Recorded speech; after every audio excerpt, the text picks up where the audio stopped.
আপনার প্যান কার্ডের সাথে আধার কার্ডের লিঙ্ক করা আছে কিনা, কিভাবে অনলাইনে স্ট্যাটাস চেক করবেন, সেটাই আজকের ভিডিওতে দেখাবো। তো স্ট্যাটাস চেক করার জন্য সবার প্রথমে আপনার মোবাইল বা কম্পিউটারে যে কোনো একটা ব্রাউজার ওপেন করবেন। ওপেন করার পর সার্চ বারে গিয়ে ইনকাম ট্যাক্স লিখে সার্চ করবেন। তারপর আপনার সামনে প্রথমে যে ওয়েবসাইটটা আসবে ইনকাম ট্যাক্স ডিপার্টমেন্ট, এখানে ক্লিক করবেন। তারপর আপনার সামনে ইনকাম ট্যাক্স ডিপার্টমেন্টের হোম পেজ খুলে যাবে। তো স্ক্রল করে নিচে আসবেন, এখানে দেখবেন লিঙ্ক আধার স্ল্যাশ ভিউ স্ট্যাটাস। তো এই অপশনে ক্লিক করবেন।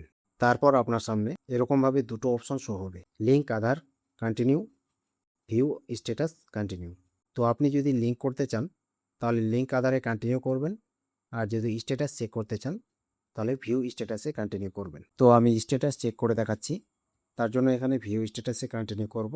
তারপর এরকমভাবে দুটো বক্স শো হবে, প্যান আর আধার নাম্বার। তো প্যানের ঘরে আপনার প্যান নাম্বারটা বসিয়ে দিবেন, আর আধার নাম্বারের ঘরে আপনার আধার নাম্বারটাকে বসিয়ে দিবেন। প্যান আর আধার নাম্বারটা বসিয়ে দেওয়ার পর ভিউ লিঙ্ক আধার স্ট্যাটাসে ক্লিক করবেন। তো আপনার প্যান কার্ডের সাথে যদি আধার কার্ডের লিঙ্ক করা থাকে তাহলে এরকমভাবে একটা পপ আপ শো হবে, your PAN is already linked to given আধার।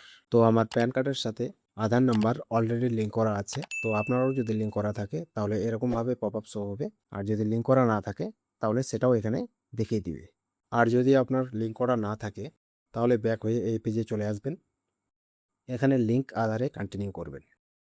তারপর এখানে আপনার প্যান নাম্বার আধার নাম্বার বসিয়ে ভেরিফিকেশন করে কিন্তু লিঙ্ক করতে পারবেন। তো এইভাবে খুব সহজেই স্ট্যাটাস চেক করে দেখতে পারবেন যে আপনার প্যান কার্ডের সাথে আধার লিঙ্ক করা আছে কিনা। তো ভিডিওটা ভালো লাগলে অবশ্যই একটা লাইক করবেন, চ্যানেলে নতুন হয়ে থাকলে অবশ্যই চ্যানেলটিকে সাবস্ক্রাইব করে রাখবেন এই ধরনের আরও ইনফরমেটিভ ভিডিও দেখার জন্য। ধন্যবাদ।